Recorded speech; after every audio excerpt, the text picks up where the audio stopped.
as far back as you can remember. I know you're still a young lad now, but what was your first proper experience of getting involved with a football club? Well, I've been involved in academy setups from a very young age. So I started off with just a local Sunday team. And from there, I got picked up to play for, it was Liverpool at first.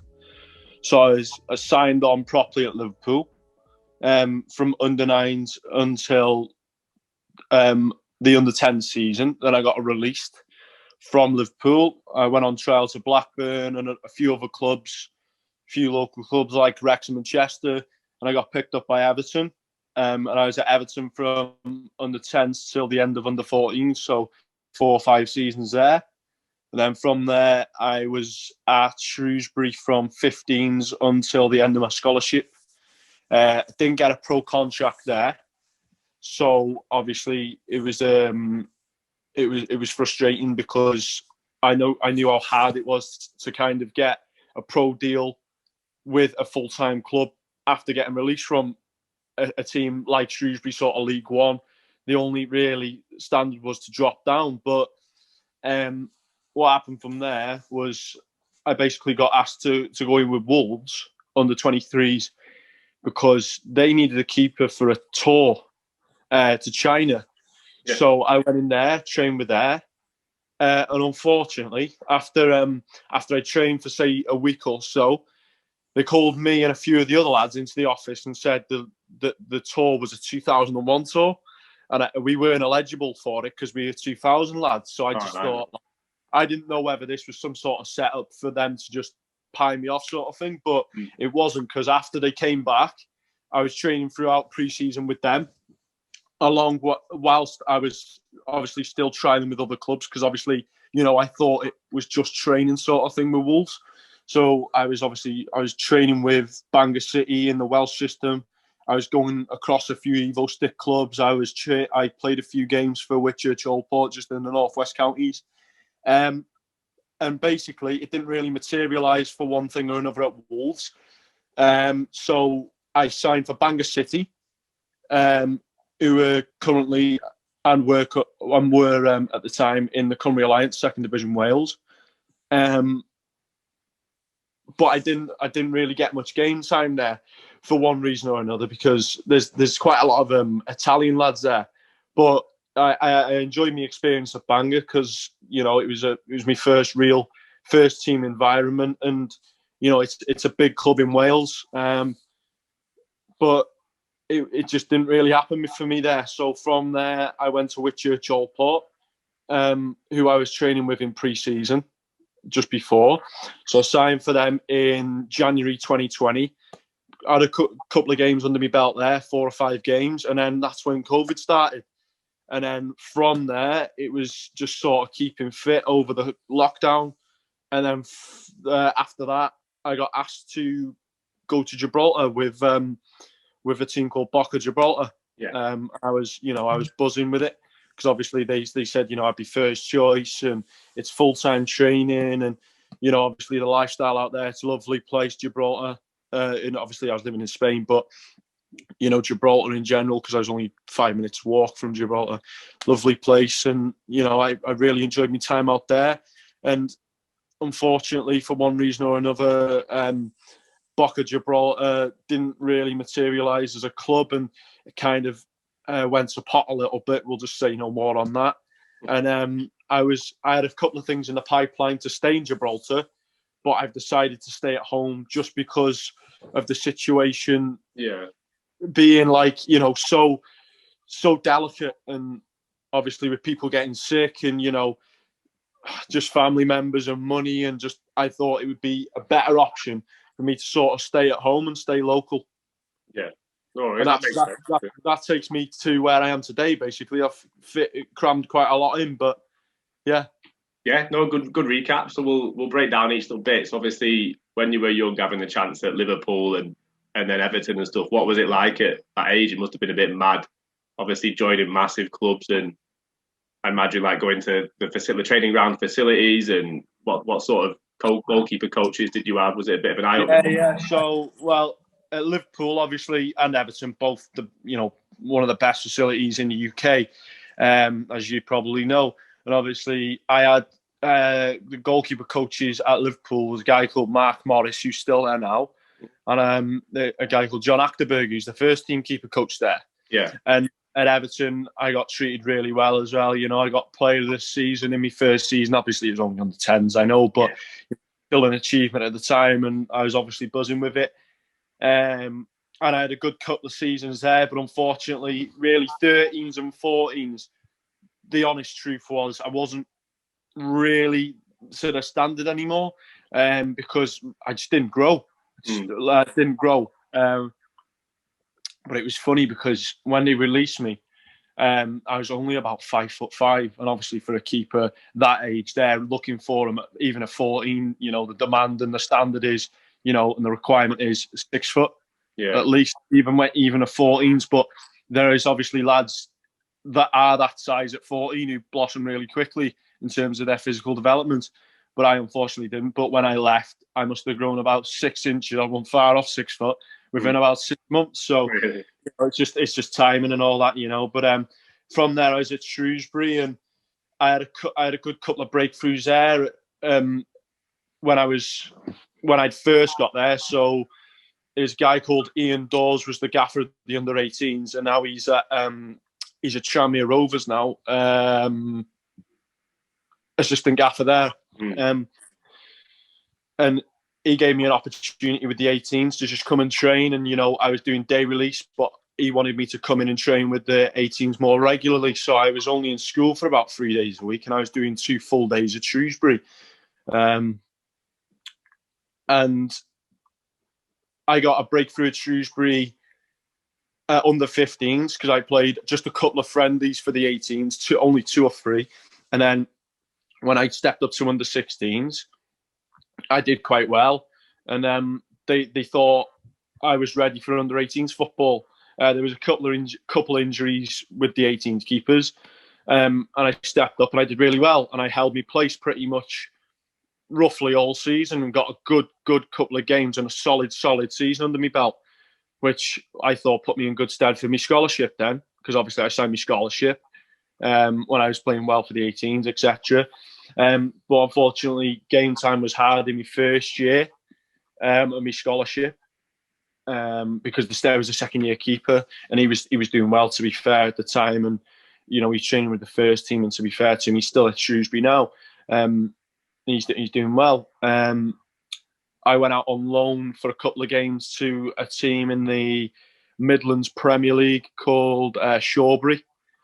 Just got a couple of games as you know, my first real experience in men's footy, which was really good. I can always remember. Was it a bit of a system, like proper grassroots football? Like obviously, it was, yeah. So it was literally like, you know, the thing is in the program it said Jack Atkinson, 16, Shrewsbury Town scholar, and everyone, you know, everyone would read the program before the game, and they'd know, right, 16-year-old keeper, just get onto him, and literally, you know, every corner, every cross, put it on him, and just. But it was really good, and it was the first real experience I had in first team footy. Even though obviously, it's not the highest standard in the world, but it's a level, and you know, I seen the first proper experience of men's footy and the grind and how it is, you know, kick it, head it, defend it, and just, you know, stuff like that. And it was a really good experience for me. And then moving on from there, didn't really get much game time in my first year after that. Then I moved on into my second year. Started off really well. Got a good couple of games under my belt. I was playing some good stuff. And unfortunately, I had a recurring knee injury throughout my first and second year of my scholarship. And I had to have an operation smack bang, like end of November, start of December sort of thing. Yeah. And it was literally obviously smack bang in the middle of my second year, that was then.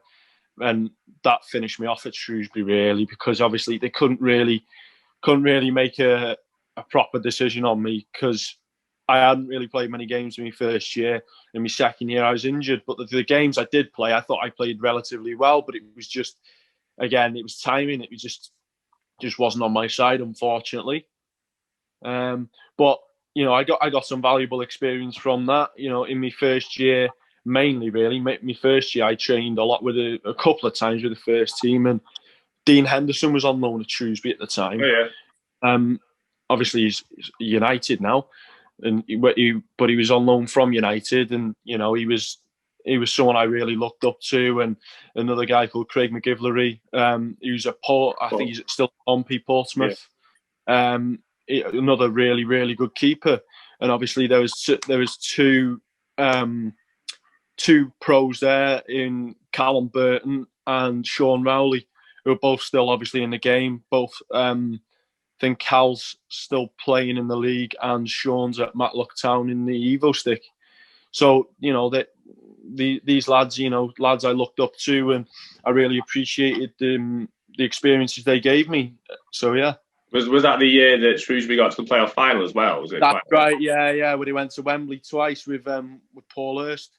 Did you get to go to that? Were you part of the? I went to the both. I went to the both of them. Yeah, I went to the both. I thought they'd win the both, and unfortunately, they lost both of them. But yeah, they were just unlucky on the day. It's as simple as that. They may not have played as well, and blah blah blah. I think they lost in extra time to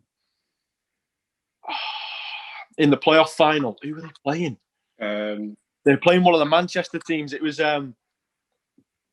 a team that yo-yos up and down from Championship to League One all the time. Rotherham. Rotherham. Yeah. I remember because Hurst had built a good team that year. Then he left for Ipswich. Really good.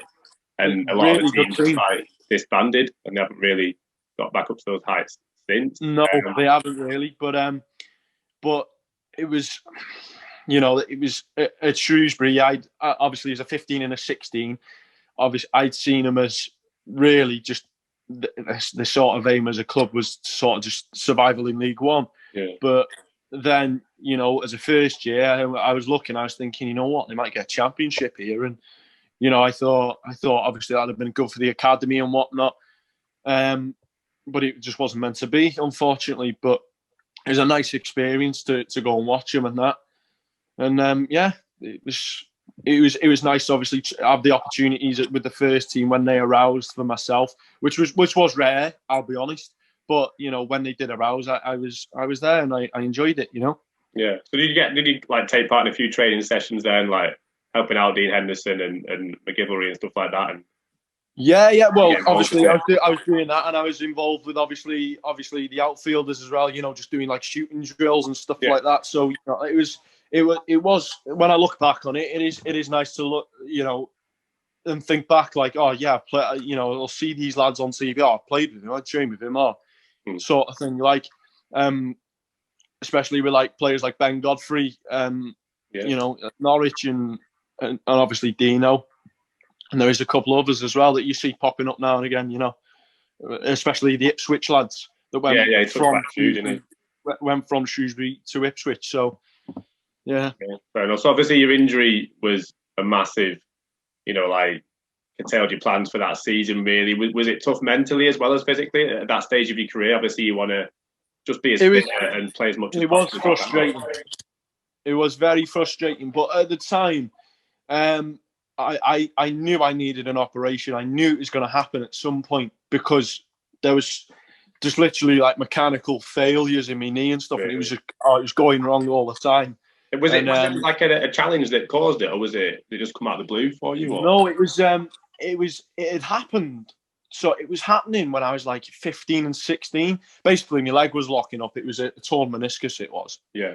There's a bucket handle tear right the way round, basically, and it was causing me a little bit of bother when I was 15 and 16. Excuse me, and but it wasn't too bad. And then towards the end of my first year, started locking up, and when it locks up, it was really hurting for weeks afterwards. And then in my second year, it got worse and worse, and it happened like a couple of times within the space of like a couple of months. So we knew then it had to get sorted like ASAP, And did Shrewsbury cover everything for you at that age? Yeah, it was, and it was a smooth process. I went to like a knee specialist in place called Oswestry. And, I dealt with the knee specialist there. He was really good, really, really good. I can't remember his name off the top of my head, but I'm friends with him on Facebook. He's top, and he does all the footballers. Like, he's a proper knee specialist, and he's done a touch wood. He's done a top job there. Like, and touch wood, I've not had any pain, bother ever since. Brilliant. So how long did that keep you out for then? And what was the recovery process like? Did it 15 weeks? 15 weeks it was. So from the end of November right the way through till the middle of March, that was when I started to do full training, and then I got back into it like end of March. And then obviously my decision was in the end of April, so I literally had like just a couple of games to sort of prove myself, which was really frustrating. So I was kind of I didn't think I was going to get anything at Shrewsbury, just because of the rough ride I'd sort of had in terms of injuries and not playing in my first year. I just didn't think it was going to happen. Do you think it would have done if you didn't get injured? Do you think, obviously you had a better chance, but do you think it might have been realistic to stay on for a bit longer there? Or? I'm going to say, to be completely honest, no. I'm going to be completely honest, no, because I feel as though Shrewsbury, although it was frustrating, and I thought, like, in the games that I played, I've done well, and what ifs, buts, and maybes. It was just all if, buts, and maybes. I think they had the best interest in terms of, realistically for me there, the pathway wasn't anything spectacular, to be honest. There wasn't a pathway to the first team for a keeper. With all due respect to the keepers that are there, they've got all good keepers, and the lad that's still there now, he hasn't had too much game time within the first team, even now, and he's been there, a couple of years. So I've reminisced about it and looked at it from the outside and thought, like, if I was at Shrewsbury and if I'd have got a pro, yeah, fair enough, I'd have probably gone on loan and I'd done this and I'd have done that. But after my first year pro, I'd have probably just been in the same boat as I was at the end of my scholarship, kind of thing. Yeah. I'd have just been, I don't think they'd have offered me, like, if they'd have offered me a first year pro, they wouldn't have offered me again, I don't think, really, being realistic. Fair enough. It's a difficult decision to make, though, if that, obviously you've got hindsight now, and the way your career's panned out, you might think you're in a better position now than what you would be if you stayed at Shrewsbury, but, it's a tough, right, yeah. And you've got to work out whether it's a pathway. Yeah, the thing is at Shrewsbury as well, there's not a 23 system there. It's literally straight from 18s to first team, and obviously a couple of Resi's games knocked in there. So it was like there wasn't a chance for game time with Shrewsbury Town Football Club. So I was always if I was gonna get a pro, I'd always be going out on loan, and it would be putting me in good stead for the next year in terms of if I was gonna take a step down and go into non-league and what have you. But it is what it is. Yeah. So what was the next step after that then? So obviously you found out you weren't getting the contract. Had you already started looking elsewhere? Is it a case of you've got a few contacts in the game and you're sort of fishing for any potential offers you might have? Or I was, yeah. So I contacted so many people. I contacted all of every single football league club. I sent my CV to. I sent all my CV to the whole of the conference clubs. Sent me whole CV to all the Conference North clubs, because I didn't really do touch on the Conference South, really, because obviously the travelling distance, etc. Yeah. And I, to be honest, let's be honest, an 18-year-old lad, keeper as well, isn't going to play in the Conference South or North, really. But I obviously did the North because I'm Wrexham based and I can go North or Midlands sort of thing. So I did that. The phone didn't ring whatsoever, and I was playing. Many responses at all, like even just a thanks for your CV, or from any, yeah, any of I had thanks for the CV. Yeah, it'll be passed on to so and so, and nothing materialised whatsoever. Yeah. The guys at Shrewsbury reached out for me a little bit, but there was nothing. It was really dead. My phone was dead. Like, there was nothing. I trained with Shrewsbury till the end of the season, and I played the last game of the season, to be fair, because I think the game before I got my decision, I had a red card.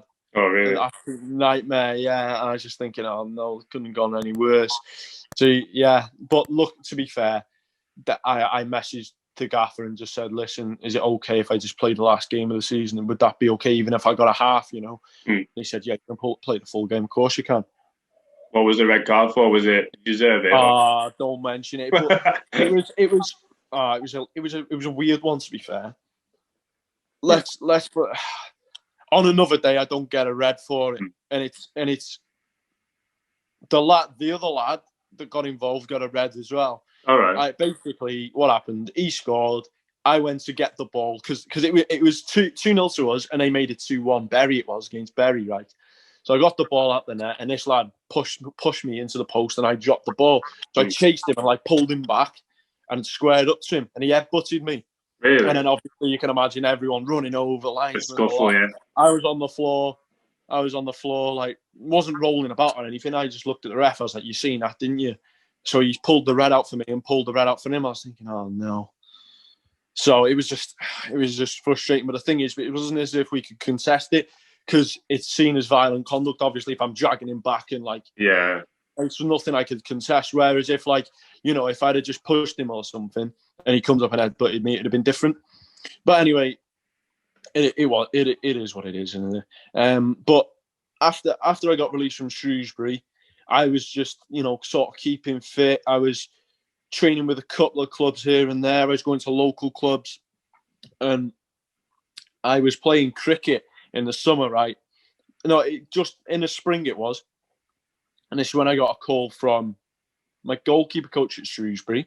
I was thinking, oh, what were he like? You know, I answered the call and he said, oh, Akko, listen, we've had a call from Wolves. They need a keeper for them to train for that. Basically, they needed a body to train with the 23. And there's a tour that you might be going on. I was thinking, like, couldn't believe it, could I? I was absolutely buzzing. And Wolves contacted me. You know, I went down there, trained there for a couple of days, and I did really well. I was playing my best footy I'd ever played. I was on absolute flames, and then the news hit with us not being the 2000 born lads were not able to go on tour because one reason with travel insurance, etc. Yeah.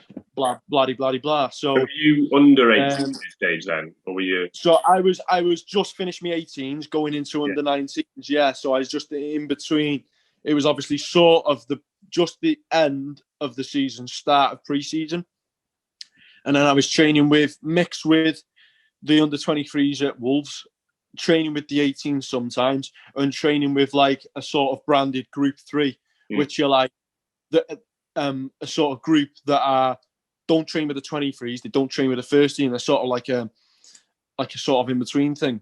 So I trained with them as well, and obviously I was training with the keepers. And yeah, it was from going to Shrewsbury to going to Wolves. You know, I was really pleased, and it was brilliant there. You know, I really liked it, loved it. Everything about it was absolutely top class. It was brilliant, and you know, I really enjoyed my time there, but things didn't materialise for one reason or another. Was there ever any potential for like a longer stay there, or was it always going to be a temporary thing just for? Yeah, there was. Yeah, there was. Yeah. Because what was happening was, I'll be honest with you, I was sort of pieing Nevo stick teams off because I was thinking, you know what, I think I'm gonna get something at Wolves here, but I don't really know what it was, to be honest. I don't know what it was. I'll be honest with you. I can't. I feel as though I can't really speak about it too much. It's very frustrating, the circumstances and how it happened, and how we sort of just lost touch all of a sudden was a bit weird. And I didn't really get an explanation from anyone, whether it was my agent or themselves, or I couldn't think of any reason why it kind of just died all of a sudden. Like, it was like, you know, 1 week I was training Monday, Tuesday, Wednesday, Thursday, Friday, off the weekend because the 23s or, you know, first team had a game and what have you, to me not training whatsoever. And yeah, that was it. It was just like, wow. Yeah. So then I was sort of back to square one, where I was like, right, it's now coming to September. Teams have done all the pre-season, and I haven't got a club. But luckily, Bangor City at the time, who were in process of being taken over financially, offered me a contract there when I went there. It's a bit random, wasn't it? So they're owned by an Italian, aren't they?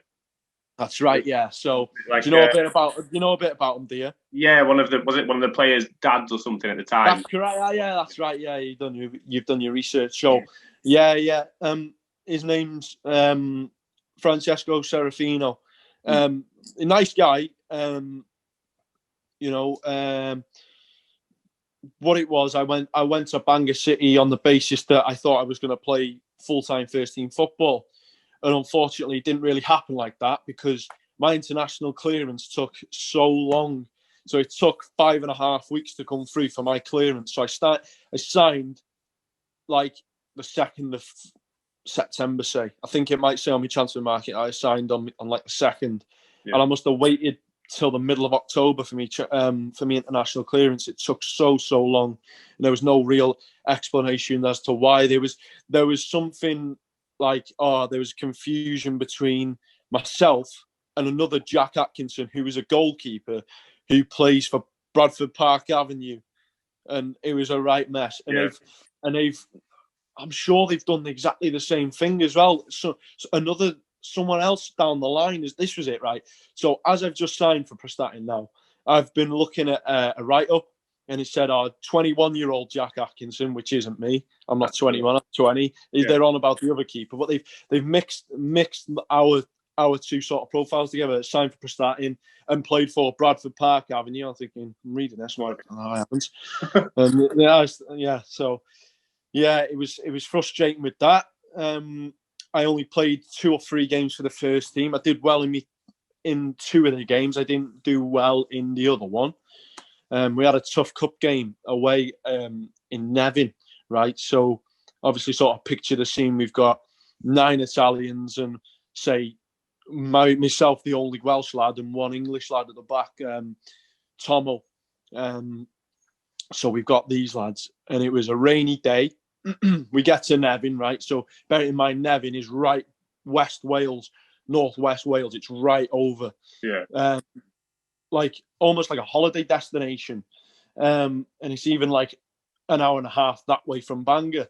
So for me, it was like 2 hours and a half to get there. And I was just thinking, like, as soon as I got there, it was lashing it down. I'm not being funny. We had all the Italian lads. I was just thinking, do you know what? I think we could be in for a shock here. It's a cup game. It's Nevin.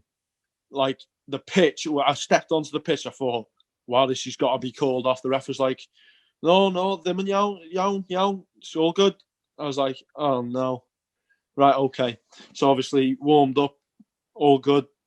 Didn't first half, to be honest, neither team did anything. Second half, we came out. First 3 minutes, they had a corner, right? The lad's gone up about 8 yards out, headed it, skipped, right, going right into the post, like, and I've saved it onto the post.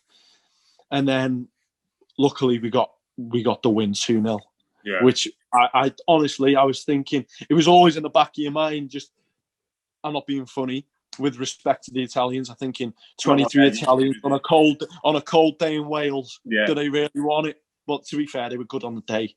And then from there, it just wasn't the right time for Bangor City for myself, because to be honest, they preferred the Italian keeper, which is totally fair enough because obviously they've got a full Italian squad.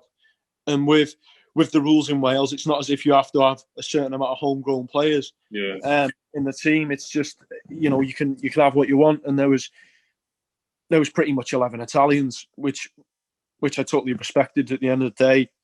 Were they just of the owner then? Like, where they got them from? Were any of them like from Britain anyway? Or they've been like living around, or are they literally like all come over? So literally, I don't really know how it happened, to be quite frank with you. I think there was a scouting system at Bangor that was basically getting Italian lads in. I don't know the ins and outs of it. Whether you want to say it's I don't know. I don't know the ins and outs of it, to be quite honest. It doesn't. From the outside, you're just thinking, you know, what are 24 Italians doing in Welsh Wales? It's You know what random, I mean? isn't it? Yeah. It is very random. But to be fair, you know, they're building the club up. They're getting a lot of respect, to be fair, within the community. They're doing, to be fair, from the outlook, it looks like they're doing things right. And it's you know, they're building quite a solid basis there, and I think they could have a good chance whenever our season commences in the coming north, whether it's this season, next season, whenever it is. You know, I think they're going to be, they should be realistically looking at it. Of course, they should be in the Welsh Prem, but they should be challengers this year, definitely, or whenever the season commences, you know, for the title.